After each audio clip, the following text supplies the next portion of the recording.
Good evening, everybody, and welcome to another edition of the What the Fantasy Football Show. It's a great show. We bring it to you every week. Our host, Tony Sincata, co-host Mike Blewett, co-host Jim Day. We give it to you all each and every week, and we are a proud member of the Full-Time Fantasy Podcast Network. Wow, we are just growing. We still are growing. We signed another podcast today. We have another one on the works for tomorrow. We're just continuing to grow. Follow us at Full-Time Fantasy Podcast Networks. And now you're waiting for it. I know you're waiting anxiously for it, but I'm going to give it to you because here it is. The one, the only, the man, the myth, the legend, Tony Sincata.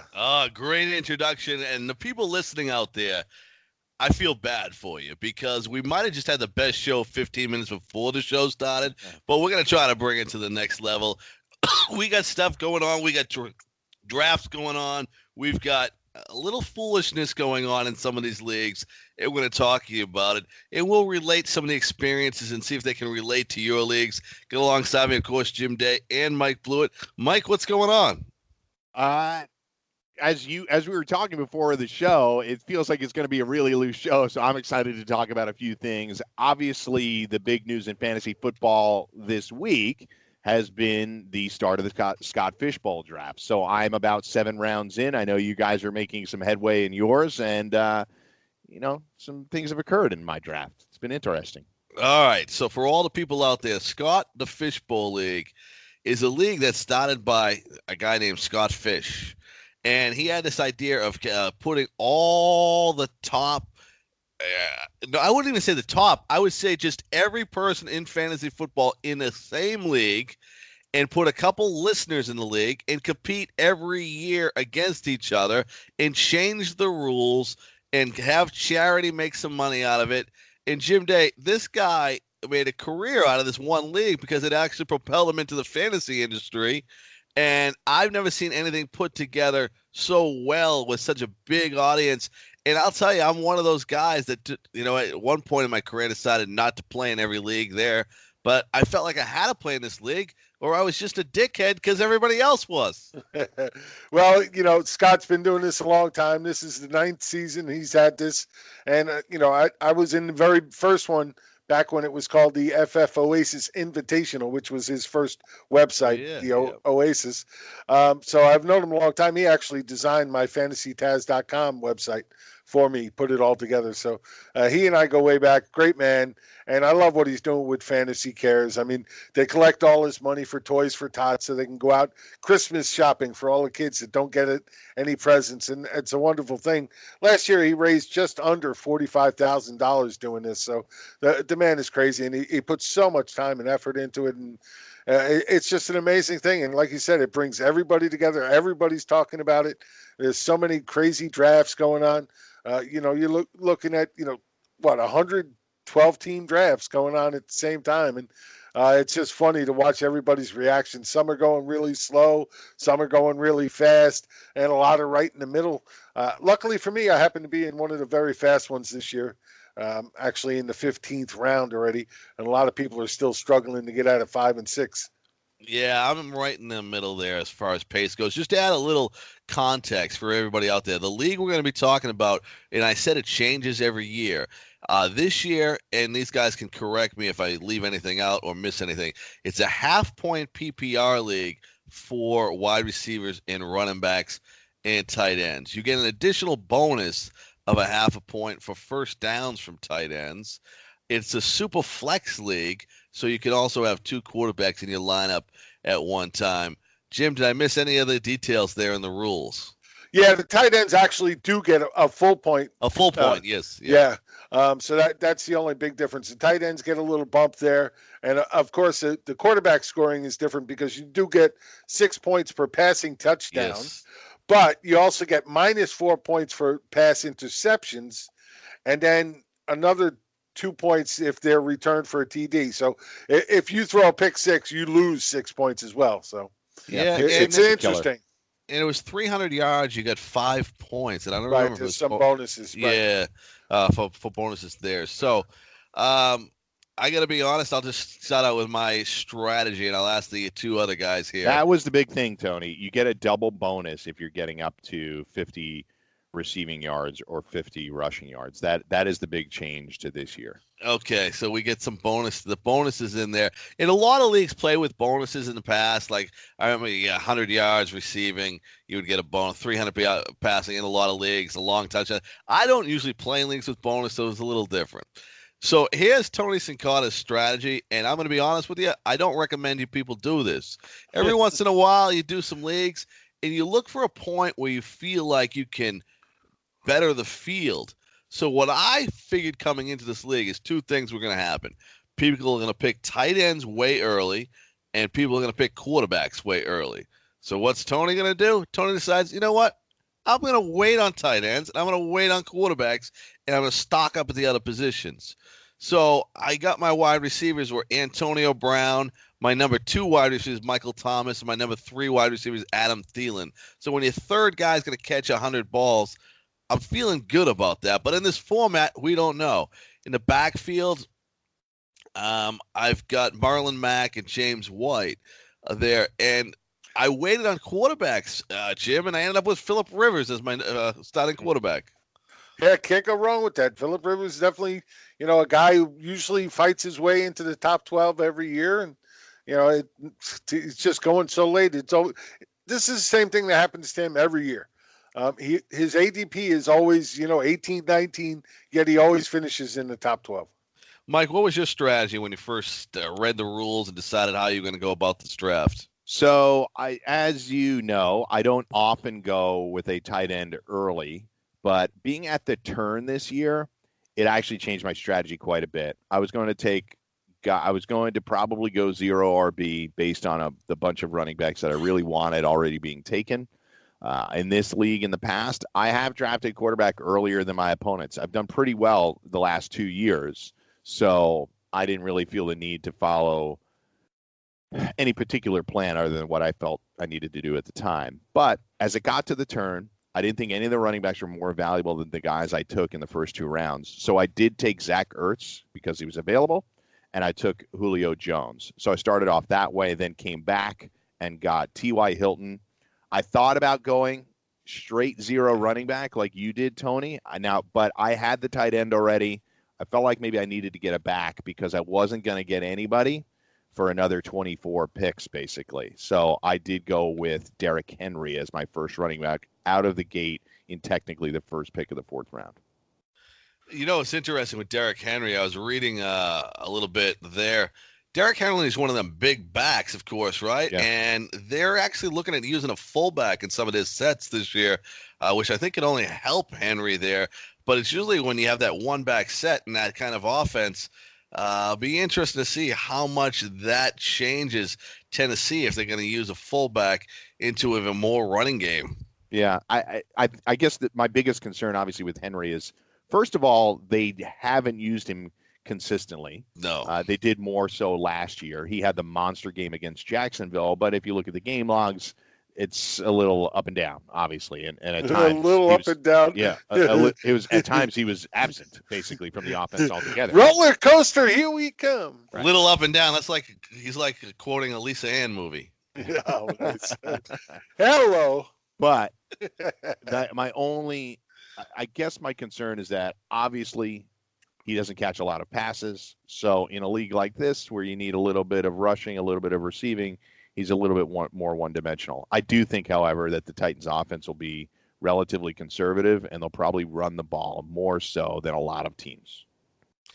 Jim, what was your thoughts coming into this draft as far as strategy goes? Well, being at the 11th pick, the one thing I hate when you get into these leagues where, all of a sudden tight ends are more valuable, quarterbacks are more valuable because of the super flex, being at the end, you could really get caught at the end of a run and really get screwed. It's no doubt about it. There's so many picks between you. Once you get past that first turn, you have to wait so long that if you get caught looking the wrong way, you're looking at, probably starting Ryan Tannehill as your second quarterback in a league like this. So, I always feel like I have to try and lead the charge as opposed to trying to follow. And that's what I tried to do into this. But, man, every time I thought I had a plan like that going, the guy that was at the 12 and the 1 pick at the exact turn, Scott Bischoff of football guys. He seemed to like be reading my mind. And the guys I kept setting up, he kept taking down. I wanted one of the big tight ends early. I was going to go for him with the second pick. And sure enough, Kelsey went middle of the first round. He took both Kelsey and Kittle and Ertz at the 12 and 1 to like thwart that whole thing and kind of set me into a little bit of a quick tailspin. I see. I got to tell people here, I hate these type of leagues, and I'm going to be honest with you. And the reason is the setup in the league. So basically what we have is we have a lot of the experts in the leagues. Matt Berry's in it. All three of us are in it. The league I'm in has Steve Gardner in it. Matt Modica, who I used to work with, is in it, and a high stakes player. Here's what I hate. Like, I come into this, I'm going to try a new strategy, right? And I'm going to try to win the whole thing because there are 112 teams. So you can win your league, but you're also competing against all the other leagues to try to get the highest score, right? And be there. So I'm going to take a home run approach as baseball is during the All-Star break. And I'm going to try to take something out of here. Well, I got this dweeb that works a 9-to-5 job in my league. And he's going to be there on Twitter telling everybody he beat me or this and that. No other profession do we let someone outside the industry come in. Just think if I was a doctor. I'm not going to invite someone to the hospital to do open heart surgery and see if he can do better than me, Mike. Why do we do it in the fantasy industry? The good news in relation to Scott Fishbowl is that, as Jim said, it is charity focused. So I think it gives fans a chance to try to beat people and have fun with it. Yes, there's always a guy that will be in your face. There's always one guy somewhere that's going to get in somebody's face, whether it's mine or yours or Jim's or Matthew Berry or whomever else, and tell them about it. But such is the nature of the beast. Jim, what about you? You like this? It doesn't bother me. Yeah, it doesn't bother me at all. People do that. Heck, if they beat me, that they get the right to say that. I'm okay with that. It's just the way the beast goes. You can't win them all. No, but I mean, if they beat me once in their life and that's their whole thing, I mean, I got to help them out. I don't know. But Mike, how's the draft going in your league? I got to tell people the other thing. Yeah, I just pooped on all the people out there that are not professionals doing this. I got to be honest. The slowest drafts I'm in are always professionals. Definitely. Things that happen that will never happen in any league is always people, professionals in the industry. So you people out there listening to this podcast, you're probably better drafters than these people anyway. So maybe that's why I'm quicker. Hey, speak for yourself. Yeah, that's maybe why I'm pissed off about it. Both counts. Have you ever been in a league with Scott Engel yet, Jim Day? Oh, yeah, I've done some leagues with Scott. Absolutely. Oh, my God. Every draft I'm in, the guy picks the wrong player, has to get it rewound. 8 picks after he's already picked, and everybody has to pick over. Mike, anything crazy happened in your drafts so far? As a matter of fact, yes, Tony. I think we're pacing okay. Now, Jim's draft is particularly quick. I should preface all this by saying this draft that I'm in, which is about to finish the 7th round, and we're only – what are we, 60 hours in or so? It's Wednesday night. Yeah, that's about right. We're just about 60 hours in. I think that's a fine pace. I think that'll probably get us somewhere about a week or so. We'll be done. I was in drafts both last year and the year before that were 2 of the 5 slowest drafts in the history of Scott Fishbowl. They both took over 2 weeks. Scott Fish confirmed it to me earlier this week. He said that's really terrible luck. I didn't realize. I knew my first year was very slow, and last year was kind of a disaster, but I didn't realize they were the slowest in history. In any event, I thought this league was pacing along fine. A few guys set up a chat room for the 12 participants to be in it, and guys were really fired up when the draft first started, so they were hitting you up in the draft. Hey, you're on the clock. Hey, you're on the clock. Let's get picking. And I'm getting the emails from my fantasy league. I'm getting pinged in the Twitter chat. And then guys started to post on people's timelines. If they didn't respond to the email and they didn't respond to the chat room, there were posts being put on guys' timelines saying, hey, you're on the clock. It was aggressive. I'll be honest. It was aggressive. in informing everybody at the moment they were on the clock that they needed to pick. It was getting a little out of control, but whatever. You can just ignore it and pick when you can. It's nice to let everybody know if you got things to do, you won't be picking for an hour, whatever. Then it moves to the next day. Somebody did not appreciate their timeline being posted on and said, if you don't stop, I'm going to commence with the blocking of people. Wow. There were some barbs back and forth, and it led to one person leaving the chat. I found it all to be fairly juvenile. I understood why the guy was slightly irritated with the aggressive nature in which people were pinging him, but at the same time, it's Twitter. It's a fantasy draft. I didn't think it was a big deal. I didn't think people should be throwing barbs around, and I tried to calm the room, but somebody left the chat, and I don't think he'll be back. Well, Jim, I got to be honest. If someone puts on my timeline as my pick, I actually appreciate it. I like the people looking out for me, and I like that it's there. But here's the thing, people, if you're listening and you've never been in a slow draft before, if it tells you have 6 hours, it tells you have 12 hours, it tells you have 8 hours. That's not what you're supposed to do. That is there in case you have to go to work, in case your kid has to go to the hospital. You don't put everybody else out 8 hours from now, 8 hours from now, because what's going to happen is people are going to lose interest in this draft. People are not going to keep going to this draft because they get tired of waiting. So pick when you can, as soon as you can, and use that as a luxury in case something happens. And Jim, I don't have a problem with people telling me it's my pick. And if I got 4 messages, I actually appreciate that, Jim, because sometimes I miss them because you get them. We're in about 4 drafts at this current moment. Yeah, absolutely. When you do as many drafts as we do, I'm with you. If they just hit me up because maybe I missed one or something, didn't realize the email was for that league or something like that, anything is possible. So I don't have a problem with that kind of thing either. But I'm usually always one of the quickest drafters, especially on my fantasy league. Almost always pre-draft for the most part. Scott Fishbowl, the starting rounds, very hard to pre-draft. You really have to follow the way the draft is rolling. So if you try to pre-draft too early in that, it gets really tough. But once you get past the 5th round, 6th round, then it's a lot easier to even do it at that point. So I do it most of the time. I think I'm averaging a wait time of 2 minutes on my picks. So I'm not worried about it. There are a lot of people out there, though, that think there's some strategy to waiting your entire clock. Yeah. What if a big piece of news comes out while you're on the clock? Absolutely. And all of a sudden there's a player there that wasn't viable before, all of a sudden could be a starter. You never know. Plus, there's always the other feeling, and I see this a lot when I host a lot of the FFWC big leagues, the high money leagues, is a lot of guys like to take the whole clock to annoy all the other guys to get under their skin.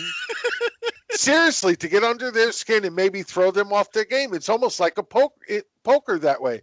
When you sit at a poker table with a guy who's annoying as hell, he's doing that on purpose to try and take you out of your game. And that's where some people actually think taking the full clock can do that. Now, look, in the FFWC leagues that I do, most of those are short clocks. So, you're talking 90 seconds. You can live with that. Yeah. You're talking 8 hours. That's a totally different thing.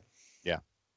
I agree with Jim. A 90-second clock and just staring at everybody else when you're going to pick is a little bit of gamesmanship.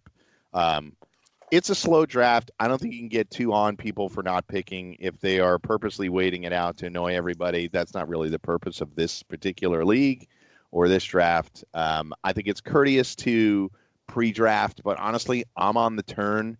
It's too hard for me to pre-draft. I can't set it 24 picks in advance. You know what I mean? Right. No, not that far. Absolutely Agree. So yeah. I have to wait until it gets to the turn, and then I figure it out. And in fact, I may be picking during this hour-long pod.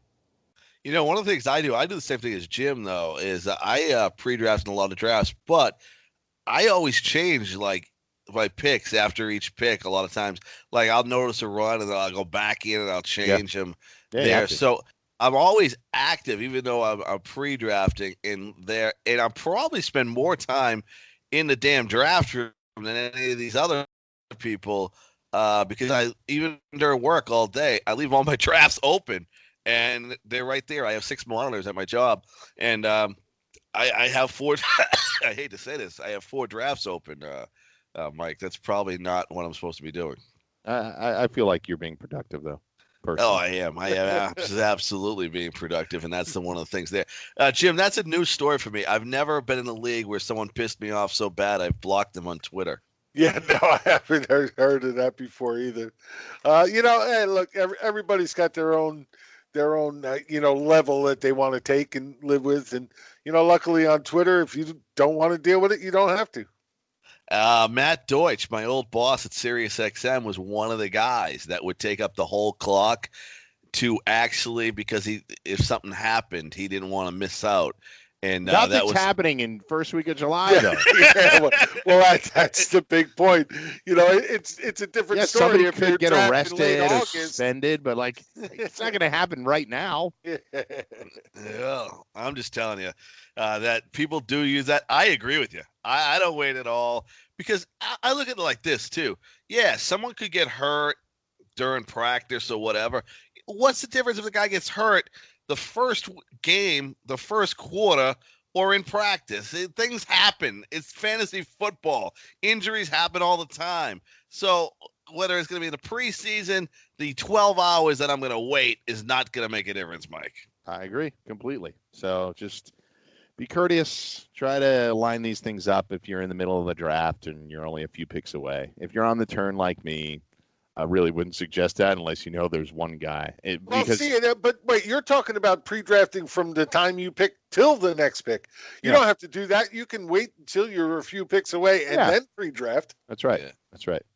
Jim Day, for the people out there listening that are interested down the Scott Fish Bowl and playing against some of the experts, how do the people get in? I know they have some tournaments through the year to actually get in the league and things like that. Do you know how people can get in if they're listening to the podcast? Well, actually, he just set up sign-ups today for SPX for number 10 next year. He just SFBX. Yeah, there you go. For some reason, those letters weren't coming. So if you go to scottfishbowl.com, you can actually go there to sign up for next year's league right now. Look, let's face it, though. I mean, this year there were 1,200 teams. There were 12,000 people that asked to be in those 1,200 teams. Wow. So, I imagine. Yeah, I imagine it's going to be even bigger for next year, because I know Scott wants to do bigger for next year. And I'll add one thing in general. Please donate to fantasycares.net. It doesn't guarantee you a spot, but if you throw $20 in and 12,000 people throw $20 in, it's a lot of money going towards a great cause. We get all kinds of different donations. Last year we got it up to $41,000, I believe. 44.5 actually. So there we go. And it's just a great way. It shines a really good light on the fantasy football community when everybody thinks everybody's being nerdy or there's too many podcasts out there or whatever. Well, you know what? One guy and a bunch of people put their heads together, figure this out, and we're having fun with it, promoting it, doing podathons and everything else. So I'm happy to be a part of it. This has happened before. I mean, a bunch of years ago, there was a guy that was on Twitter that was in fantasy football whose daughter needed a dog for diabetes. Yeah. And I started a couple of leagues for him, donating half the money to the cause so he can get the dog. And once everybody heard about it, it was amazing. People were donating time. They were donating, subscriptions to their sites, any magazines they wrote or did, and so much more that in 1 week we raised the entire amount he needed to get the dog, which was $17,000. Awesome. That's awesome. Great stories out there, and make sure you guys, do the right thing. Throw a couple bucks there. And I tell people all the time, I don't care what kind of financial situation you're in. If you stop at Starbucks 2 or 3 times a week, you can throw $20 and skip the coffee for 1 week. So make sure you guys get that done. Now it's time to talk a little football. The Philadelphia Eagles report that running back Jordan Howard will be the short yardage back. Jim, is he only going to be the short yardage back, or is that in addition to every down back, or are they going to play 4 backs in the backfield again this year? They're going to play 4 backs in the backfield again. That's just what they do. Everybody was hoping Miles Sanders was going to come in and change that, but hasn't even been on the field through any of the OTAs because of a hamstring injury. Now it looks like he may even not be able to start training camp on time because of that same hamstring. And anytime a rookie misses that amount of time on the field in practice is never a good thing. Always gets him off to a slow start. Look, I like Jordan Howard. Everybody's so down on him, but for some reason, he just did not fit what Matt Nagy wanted to do in Chicago last year, and Nagy just didn't use him right. But, this is a guy who's averaged over 1,000 yards a year in the league. In the 3 years he was in Chicago, he averaged over 1,000 yards. He had, 9 touchdowns in each of the last 2. He's now going to an Eagles team that has one of the best, if not the best, run blocking offensive lines in the league. And, he's going to have plenty of opportunity here. I know they're going to get the other guys involved. And, he's not known as a big pass catching back, but he can catch the ball. But that's not where his money is going to come from. His money is going to come from piling up yards, especially if they get ahead, and then the goal line work, because he will get all of the goal line work. Now, Mike, I look at this guy, Howard, as a perfect guy that you can get a little later in drafts in your best ball formats, right? Yeah. They got to go to a bunch of guys. You don't have to whether, am I going to put him in? He's only going to touch the ball 8 times. It's just one of those times where you're going to know he's going to get 6-7 touchdowns during the year. If he stays healthy, he's on a good offense, and he's going to pay off in best ball leagues. I think when you're in the traditional leagues, you might get stuck because some games you're worried he doesn't get enough touches. You might gamble on someone. But I think this guy's the perfect best ball running back. Yeah, and I think when you're talking about zero RB, or even you're getting Jordan Howard as your third, if you're trying to gain a lot of depth, those are the types of conversations you're going to have. But if you find yourself, zero RB and he's your number 1 back, then you're going to have problems, right? Because as you said, there's going to be some games where he's just absent of the offense. They're not piling up points in a particular game, and it's going to be a really hard thing to sell to yourself. I'm okay with having him, but as Jim said, this is a committee all day. It's just that you're going to get Jordan Howard at such a value that those 6 or 7 touchdowns will be worth what you paid for him. I got him in the Scott Fish Bowl. Yeah. Oh, you do? I've finished 3 best ball leagues, and I have him in one of them, and I'll continue adding him as I draft more and more going forward. We don't have him on our league, though, right, Tony, that we're doing with Jim? No, I don't believe we do. We got some backs in that league, too. We did a good job on getting the backs. Jim, when you go into a best ball league, just for people out there, is there a set number of running backs or wide receivers? Like, do you go in and say, I need 6 running backs, I need 8 wide receivers? Do you go in, or are you just picking the best player each time? No, I don't go in with that number strategy. What I do is, the one thing that I always stick to is the better the starters you have, the less number you need at that position. Yeah. If you go in and draft RB heavy in the beginning, then you don't really need to take a bunch of safe picks later, or picks that may have upside later is what I meant, because you have such a great start. It gives you a chance to really fill up maybe more on wide receivers where maybe you didn't get, more than one stud at wide receiver. So, I always look at it, whichever position I'm weakest at, I just draft more at that position. Tony, you really loaded up on New England in our league. I know, but what's crazy is because we don't know who's going to catch any balls there, so I figured we'll just get a couple of them. Yep. Philip Dorsett, Julian Edelman, James White, Rex Burkhead. We're loaded with. Wow, really? You got them all? Yeah. I'm it's back. Best ball. Why not? Somebody's going to do it. Our backup kicker is Steven Gostkowski too. Yeah, it is. Yeah. Yeah. So we got the. You got a backup kicker in that league already? Yeah, we got 4 rounds. Jim. Yeah, we got 4 rounds left. Yeah, well, that's what I figured. 2 for kicker. Yeah, okay. I'm going to wait. See, this is good. I'm glad you brought this up, Jim.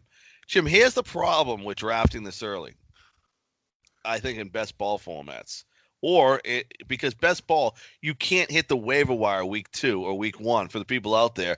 You stick the whole team out there that are not familiar with best ball. You don't put a lineup in. When you draft in June or July, the kickers get cut sometimes on these yes, they teams, do. right? Yeah. And you have kickers not there. So Jim- Mike said to me, "Do you want to pick two kickers in a row?" I said, "No, I'm just putting everyone that won't get cut into the into the queue. into the queue." And We that's have how the two most uncuttable kickers in the league, I will say.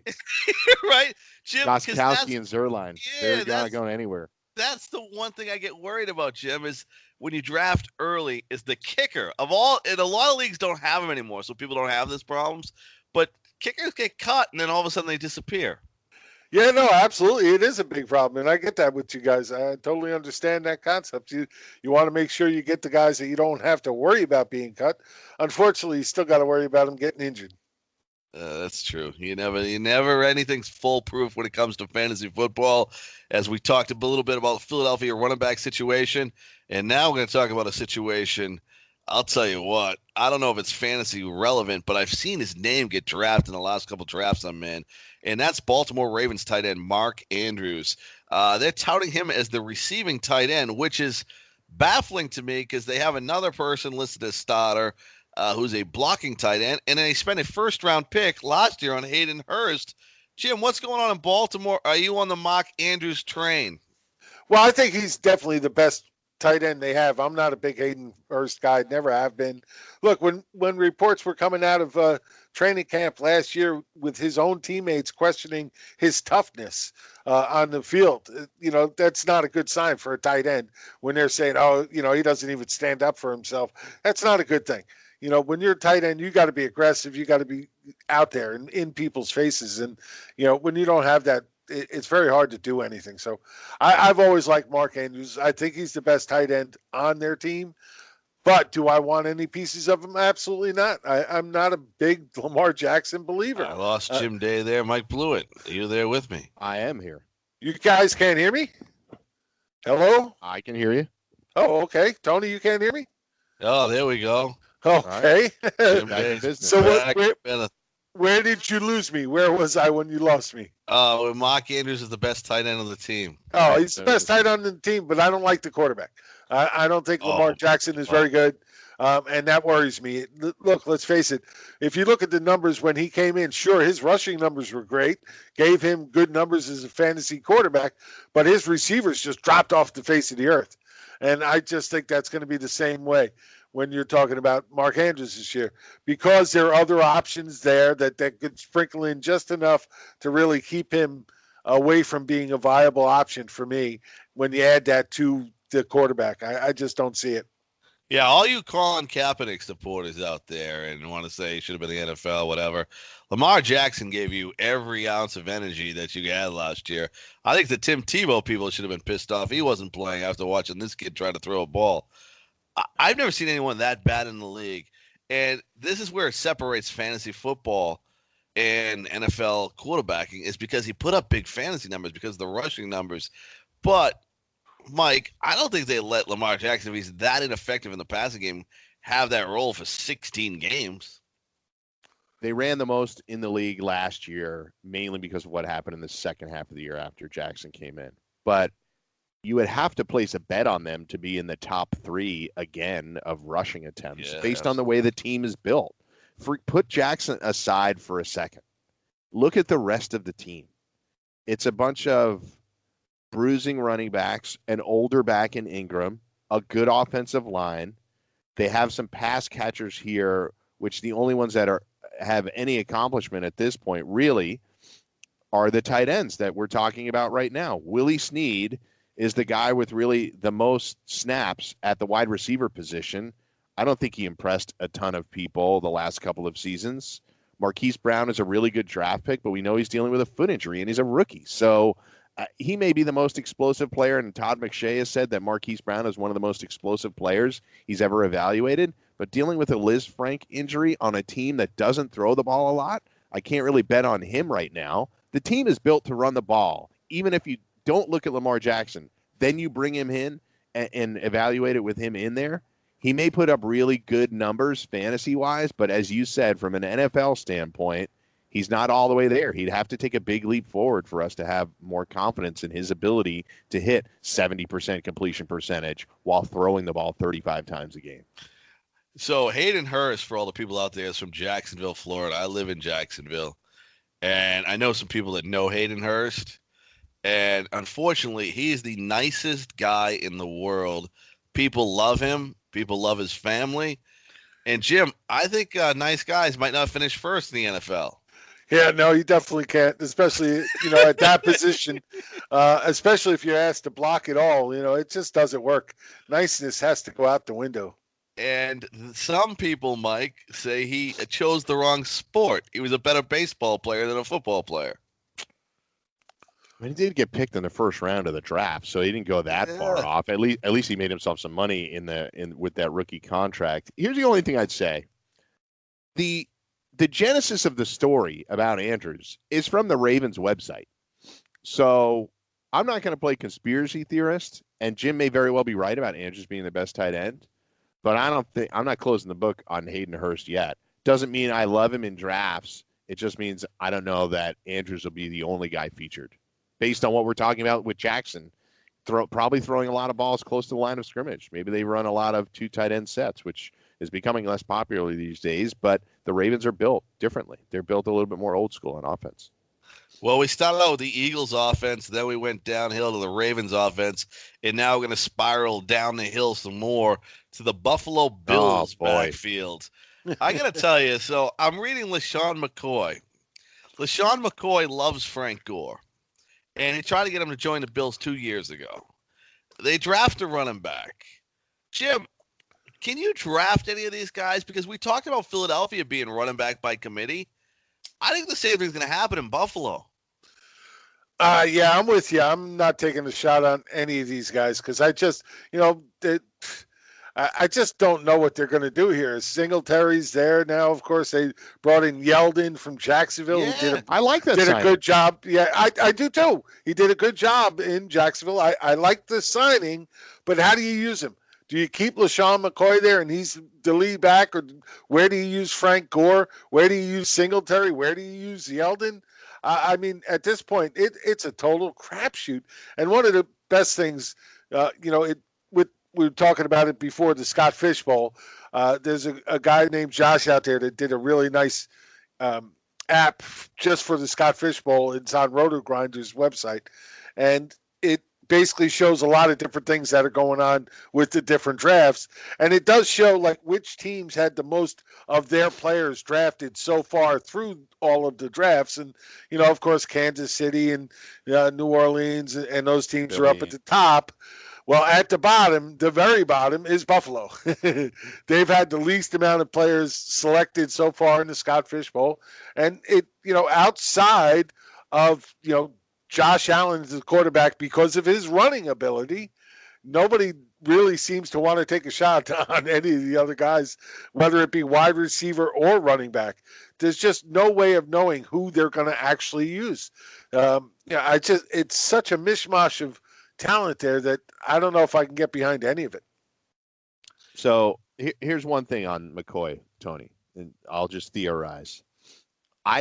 Collectively, those backs are good, right? Gore is 35, and McCoy is older. He's 31.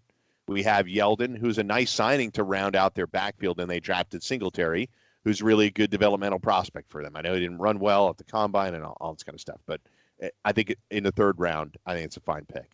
Yeah, McCoy's I agree. McCoy's 31. It's the last year of the deal. Why not run him until the wheels fall off? Why not do it that way? Because they can't throw the ball. They can't throw it. They might be the worst passing offense in the league. And Jim is just crapping on Lamar Jackson. These guys might be worse at throwing the ball. No, see, I don't think so, because the one thing Josh Allen can do is throw the ball down the field. That's true. He can hit the deep passes. It's the short passes he can't hit.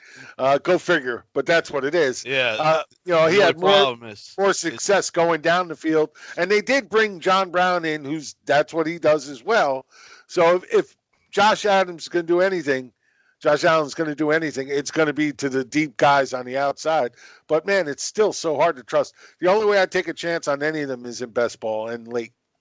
Yeah, before we get to the Buffalo wide receivers, Mike, you have a child. How old is your son, Mike? 6.5. All right, I got to ask you a question. Okay. Does he own a football jersey? No, yeah, not a jersey, no, but he's got some shirts. He's got some Steelers shirts. All right, so you'll be buying your son a football jersey, or he's got some shirts. When you buy a jersey, or your son puts on a jersey of a player, does it ever come into your mind that I'm putting on my son a jersey and I think about the arrest record of that player? Yeah, I would think of that. Or what he's known for off the field? Because I had a kid come to my house today with a Cam Newton jersey. And I said, when you go home, ask your dad if he will let you wear shirts of guys that steal laptops. Oh, man. That's not even the worst thing. Right? And then I'm thinking about, like, what ask your dad what the size of the bribe that Cam Newton's dad took to get him to go to Auburn. That's what you could go with. So these are the things parents should be thinking about, right? Yeah. I mean, Cam, look, he had some indiscretions clearly at Florida. You can't be that talented of a player and get kicked off the Florida football team unless you've done something pretty egregious. But as far as he's been in the NFL, he's outspoken at times, but he hasn't been a troublemaker. He's pouty. He dresses really funny. He wears lilac blazers. Yeah, he dresses really funny would be what I would say. Lilac blazers. And we can talk about him all day, but it's not like he's even the worst of players that have played in the NFL. No, yeah, but the kid was at my house with the Cam Newton jersey. I thought you were going to say Tyreek Hill or something. No. That would be too easy. Like Tyreek Hill or O.J. Simpson, a kid wearing that. You know their parents just don't care. Yeah. Oh, don't get me started on Tyreek Hill. I'm so tired of talking about that. Would you, Jim, would you buy your kid a Tyreek Hill jersey? No, I wouldn't, but it has nothing to do with anything. I just want to make sure you haven't lost your mind. No, I haven't lost my mind. I'm just, look, I don't even want to get into it. Jim's here's the bet for people listening to the podcast right now. Before the show's over, I think there's 70% chance that Jim gets into Tyreek Hill. He can't let it go. I can tell it's gnawing at him. Yeah, we're gonna get to like the 55-minute mark, and he's gonna be like, "All right, one more thing. I got one more thing." No, I'm not. I'm not gonna talk about him anymore. Josh Allen, we were just talking about, and Cole Beasley, of course, leaves Dallas, goes over to Buffalo. And Cole Beasley's been that possession receiver type, not the guy that goes deep like John Brown, but 53 catches was the most catches for a Buffalo wide receiver last year.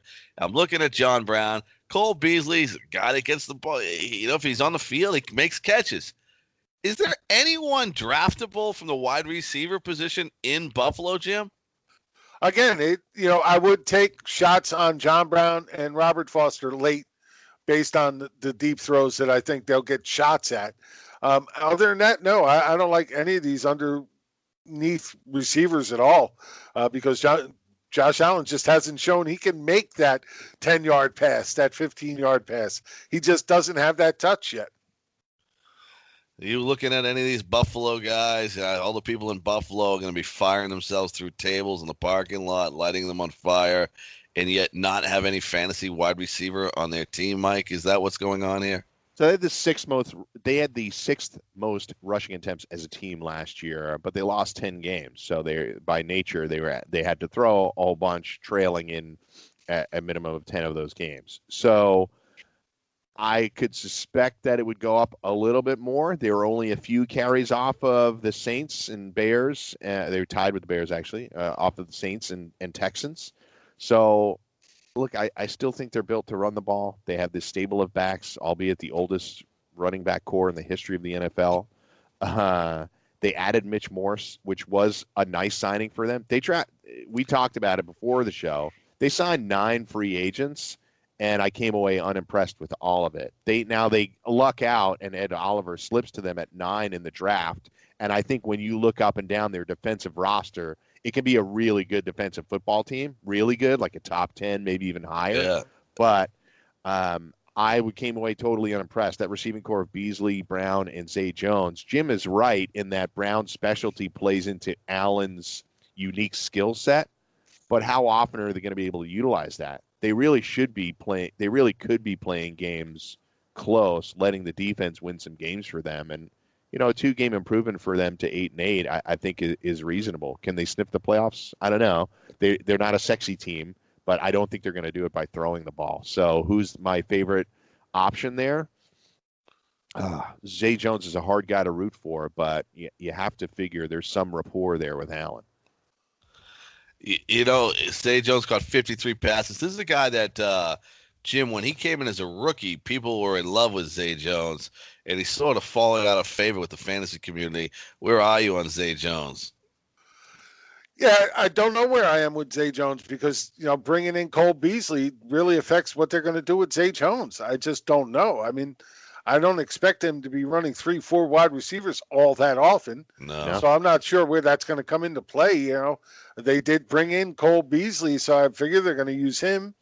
But I don't know what to expect from Zay Jones at all. I mean, this is absolutely one of the things that hopefully training camp starts to clear up for us. We start to see somebody taking an advantage. But outside of that, right now, we have no clue. But, Tony, don't you think Beasley's yardage total would just be horrendous? Oh, yeah, absolutely. But in a PPR league, we're talking, say we get 5-6 catches, right? Flex play. Like 5-6 catches, yeah, and then 30-40 yards. We're at the double-digit mark. Yeah, he's flex play guy, maybe your 4th or 5th wideout. But I think here's the problem, though. I think you're right when you think Buffalo's defense is good. I think they actually can be better than the top 10 defenses in the league. So if they keep those games close, 3 downs, run the ball, punt. That's what I'm saying. Yeah. I just see that's how it's playing out. Yeah, it could be very limited there in Buffalo. They have first-round draft picks all over the place on that defense. It's a really good, talented defensive team, and they have some depth too. For all you people out there gambling, but nothing like watching the Bills and rooting for an under for all. Yeah, hammer the Bills unders all year. Well, we got another big story. Former first-round draft pick of the Cincinnati Bengals, John Ross, switches his number from 15 to 11. Boy, slow week. The change in numbers, the change in attitude of John Ross. Is there any hope here for John Ross, Jim Day? There's always hope. You hope that a guy who hasn't really lived up to it can actually get there. But, man, I'm not holding out for him. I've never been a big John Ross guy anyway. Again, he fits that mold of a big play guy or nothing, boom or bust, and he's been bust way more than he's been boom. So I'm not buying into it. This is one of the guys on draft day when he got drafted. It was either 9 or 11. I forget which one it was. 9. And people went, 9. And people went, what? And Mike, people are still saying, what? Because he had microfracture knee surgery in college. They picked a speed wide receiver when they had holes all over the place. They picked him in the year when their offensive line was a complete disaster, which it is now again because Billy Price got hurt. And they're dealing with tackle issues. Cordy Glenn is not a guy that should be playing left tackle anymore, but he is. I just think your only hope for John Ross is that this is one of the 3 worst teams in the league, and they're down by so much that they're just constantly throwing the ball, and Andy Dalton is having to put it up 40 times. I mean, it's not a recipe for success. I'm just saying that's your hope for John Ross. I think he's undraftable in your standard redraft league, 16 round, 12 team leagues. I think he's undraftable there because Green and Boyd have really gotten it done. Boyd had a great season last year. It might have been because Green was absent, but Tyler Boyd was great. I loved him coming out of Pitt, and he didn't really produce those first couple of years, but he was great last year. Tyler Boyd might have been one of the best fab pickups last year in fantasy football. He was, for sure. Yeah, Philip Lindsay, of course, was one, probably the best at running back. I'd say so. But Tyler Boyd was right up there. And that could win you leagues, Jim, is getting a guy like Tyler Boyd. Well, absolutely. That's what wins the leagues. Those late round picks that jump up and all of a sudden are productive, that's where everybody's taking their shot. They want to take those guys later on that have a possible upside. And, there's a lot of guys out there that think they, when they get into the later rounds, they want to take somebody who's safe. But it just doesn't make any sense at that point to try and take somebody who's even safe, because how often are you going to use safe? You're always looking for upside. You always got to try late in drafts to go upside, always, at least in my mind. So, it's just, you have to do it. You have to take a shot, but then you have to hit it. Always One be correction, Tony. Yeah. I mentioned that Billy Price got hurt again. That was not who got hurt. It was Jonah Williams, their first-round draft pick from this year, will be missing in the season, forcing Corey Glenn to play left tackle, which they did not want to have him do. And always be safe with community college girls. I find them a little more riskier than the traditional college girls. Interesting. Out of left field, as always. What about Jim? What about AJ Green? Now, this is a guy that was a stalwart in the first round for the first, I don't know, last 5-6 years. Got a little banged up last year. I'm not sure what he's coming into this season with. How do you see AJ Green playing out? And if Mike's right, they're one of the 3 worst teams in the league. They're going to get a lot of passes in Cincinnati. Is AJ Green actually underrated? Well, I think he is. It really depends on how healthy he comes back. Look, he was on a monster roll again last year before the injury. Right now, he's coming off the board at the 26th pick. So you're looking at the 3rd round, and that's a great place to try and grab him. He's got all the upside in the world. We know he catches touchdowns. We know that Dalton loves him, and I get what Mike is saying about the team. I agree. They're not going to be that great, and they're going to be playing from behind and throwing the ball a lot. I actually like the passing offense on this team and have been taking them quite often. Mike, AJ Green, underrated so far? I'd say probably so. He was certainly underrated last year. He was awesome until he got hurt. And I'm torn because I think the way for this team to try to win games is to just hammer Mixon. 350 touches for Mixon. I think that's how they can win. I just don't think defensively they're going to be good enough. And I just think they're going to end up trailing a lot. And this could put you in the situation that you're talking about, where AJ Green is just having to get balls thrown to him if for no other reason that they're losing. So he is definitely underrated. I think people are trying to get out. They maybe think he's got these foot injuries. Are they chronic? Well, Julio Jones has had sort of foot problems for the last several years. He's not missing games. So AJ Green can come back, hopefully, and be productive. He's certainly being underrated. I understand the risk of picking a player on a bad team, but as you said many times to me, somebody's got to catch these passes. Yeah. I'll tell you what. He's one of the most talented guys in the league. Yeah, he's not a chump on a bad team. He's a top 5 talented wide receiver. If you have the first pick and you're in a 12-team league, and AJ Green's there when you come back for those 2 picks, you gotta draft him in one of those 2 picks. Oh, I agree. You got to take him. I totally agree. Look, this is a guy that has major upside. You get him in the 3rd round, and he could give you, top 5 possibility at that point. So, I again, I'm all over him. And there you have it. One of the things that we like to talk about is the whole aspect of fantasy football and what goes into playing, what goes into your drafts. One of the things that I used to talk about with my friend Adam Ronis back in the day on Sirius XM was Adam is one of those guys that does not like swimming pools at games. He doesn't like the fan interaction. Yeah, he's there just to watch the game, and he gets pissed off at everything else. Well, I got to tell you, the first time I ever seen a person eating a turkey leg at a football game was at the University of Florida. I went down to Gainesville to watch a college football game, and I was baffled by people walking around with this big bone in their mouth and eating the turkey. And it looked good. It's probably healthy for you. But, Jim, I don't know if that belongs in the stadium, and I have a hard time getting comfortable watching the game when this guy's got a big turkey leg sticking out of his mouth next to me. Why the hell are you watching the guy with the turkey leg in his mouth? Why aren't you watching the game? I don't know. It's distracting. Would you just pull out the turkey leg?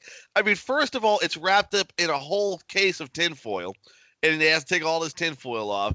Then the thing drools a little, and then you're putting it in your mouth, and the guy's putting it in his mouth. Have you ever ate the turkey leg in public? Sure, I have. Actually, at Renaissance fairs, I eat turkey legs all the time. Really? I've heard they're awesome. I've never had one, though. I had one. I've had one recently, and it was It's a actually big Southern thing, Tony. Yeah, it was amazing. It was amazing. But It is Jim, a big Southern thing. I kind of feel like the lady breastfeeding at the mall when I'm eating a turkey leg in public. Wow. Hey, I'm How would just you thinking know how about that how feels, good Tony? Yeah. Mike brings up an excellent point, but look, I don't. Hey, I just look at it as great food, and I'm going down for great food anytime. I There you love go. me some turkey legs. Mike, put that on your bucket list this year, Mike. You're going to All go right. to an NFL game and eat a turkey leg. All right. I got to figure out Hey, how to do look, that. some stadiums now sell sushi. I know. So I'd rather have a Yankee turkey Stadium leg does. than sushi. Yankee Stadium.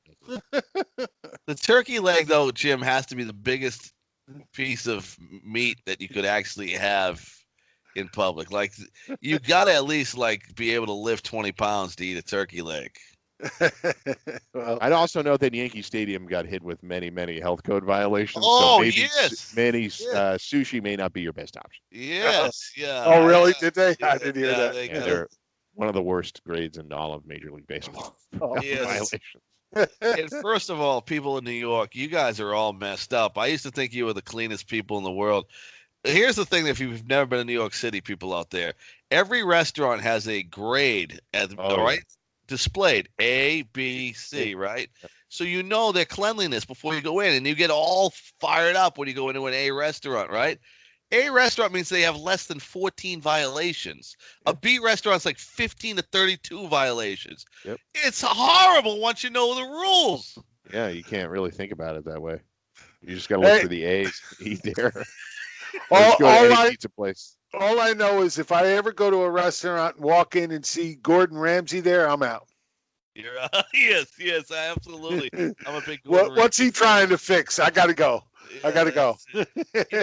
One of the pet peeves is I don't go to a lot of games. I think the football experience, to be honest with people, on TV is amazing. Yeah. I think with everything you can do now, watch all the games from the house, the red zone. I have DirecTV, so I get all the games.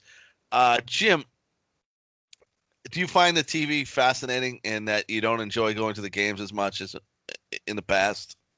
Oh, I definitely don't enjoy going to the games as much, and definitely liked it when I was younger. But now, I'd much rather, watch the games on the TV, have my computer here, have access, do what I need to do, all of that. Than going to the game now just seems, the game is fine, but then you got to deal with parking and traveling back and forth and all the other crap that goes with it. And I at home I don't have to wait in line to use the restroom. That's true. Mike, here's the thing that drives me crazy is that fans are like getting bent over and slapped in the ass by Roger Goodell like he's their daddy, and they take it and they take it and they keep giving this league money. And one of the things that pisses me off more than anything is that season ticket holders, the people that invest their hard-earned money, get abused more than any person I've ever seen in my life.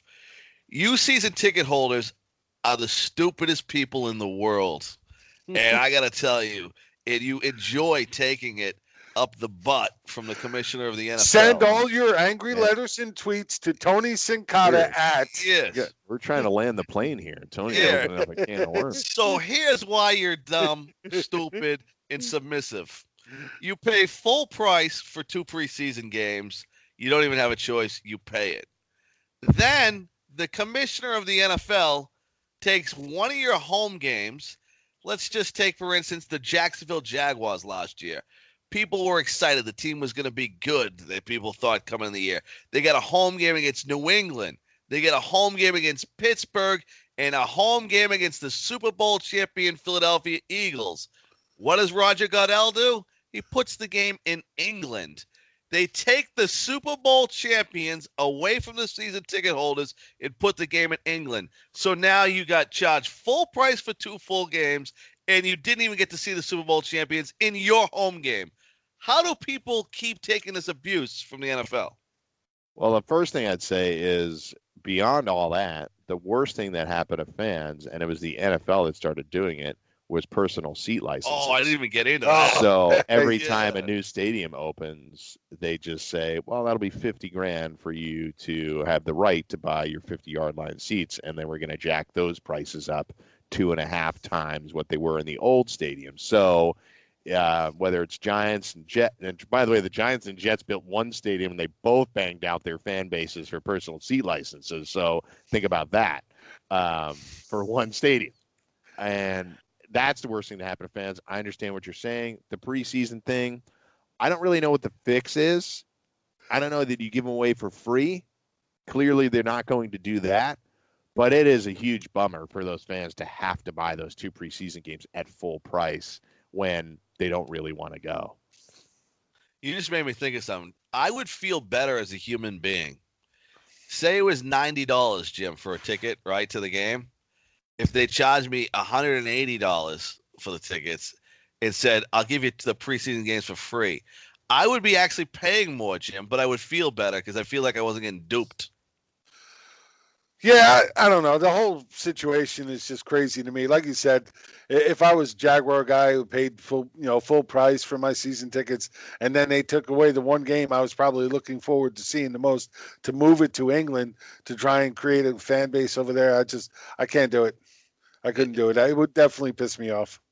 It is. It's a crazy situation there. So think about it, NFL fans. We all love the game. We all love football. But, Mike, we got to get some fair play here with the NFL, and they got to take care of the fans a little. I hear you. I went to one game last year, but I got hooked up. I was in a box, and I will say the one thing I have noticed is that, and I hadn't been to a game in a while, they are trying on the scoreboards to make it fantasy friendly. Oh, to absolutely. To make it replay friendly. So the last time I had been to a game, they were still in the dark ages, and they weren't doing that. But they have gotten to that point where they're at least helping the people that are in the stadium. For us, I think we're following so much. A lot of us are working on Sundays. I was working right up until game times last year, so the one game I went to was just in the Meadowlands. It was a fairly quick ride away, even though it was a disaster to get there. It's just hard for a lot of us that are working on Sunday mornings to then shut it down and head over to the stadiums. I'll tell you what, Jim, you know what's crazy? The Jaguars have the biggest scoreboards in the National Football League. And last year I took my kid to a game to meet Ric Flair, actually, for all your wrestling people. And Nature Boy. Yeah, they actually had the red zone up during the game. Yeah. Oh, there you go. I hadn't seen that yet. That's a good thing. So that's absolutely getting it done. WTF Fantasy Football, slow week in the news of fantasy football. We'll be back next week. We'll hopefully completed our Scott Fish Bowl. We'll throw our teams out there, and we'll see who has the best team among us three. Of course, it's always good to argue it before the games are played, because then you can argue, because once the games start, we all know. That's why we keep score. Jim, a lot going on the Fantasy Football Network. One of the things that I saw was Scott Atkins has a little podcast there for one of the high stakes league. I remember when he first started that, listening to that show, and I thought it was great for people there and hear people talk about their picks there, and a lot of other good things going on the network. Yeah, there's absolutely a lot. The Red versus Blue, he's bringing back Friday night to do a live draft on air, so it should be fun. I'll be helping him out with that for a little while before I have to jump off and do my other pod. But, yeah, we got a lot of stuff going there. FF Champs has a lot going on. Our draft kit just went live this week. Went live on Monday. We have extended our promo codes. If you haven't joined yet, now's the time before we cut them off. Promo codes you can find on Twitter. You can find at the website, and just join now if you haven't joined. We got a lot of great stuff going on, and we're continuing to build on it every day. Mike, what's going on with you? Anything happening in the world of fantasy football? Yeah, I'll be hosting on Fantasy Sports Radio Network Saturday and Sunday. I've got some other possibilities coming up during the weeks ahead, maybe midweek, like in-game live type broadcasting, but I'll keep everyone posted on those. Outside of that, on this Saturday show, I will have Scott Fish on to do an interview about the league and how things are going. There you go. If you guys want to call in, maybe you can butter up Scott Fish and get in the league next year. There you go. Jim, what's going on with you? I see your face all over the place, so I can't even keep track of what's going on. Well, again, FF Champs keeping me busy. The Full-Time Fantasy Podcast Network is keeping me busy. And this week also came back the start of the Fantasy Football Frenzy show, again on the FNTSY Sports Network, every day, Monday through Friday from 1 to 2 p.m. Eastern. You can watch us on YouTube live. Come in, enjoy the chat with us. It's a good show. It's good to be back. Yeah, now I'm basically trying to control my overactive bladder. And long car rides, I have to find a parking lot that is shaded and take care of things there because I don't want to end up like Kellen Winslow. So you listen to WTF Fantasy. It's a tough ending. It's a tough ending. Might have to cut that. We'll be back next week. Jim, it's been one of those shows. You never know where we're going to go. Hey, that's where we came up with the name, Tony. We just never know where it's going to go. Hey, folks, we're out. We will definitely talk to you next week. Have a great week, folks. Enjoy.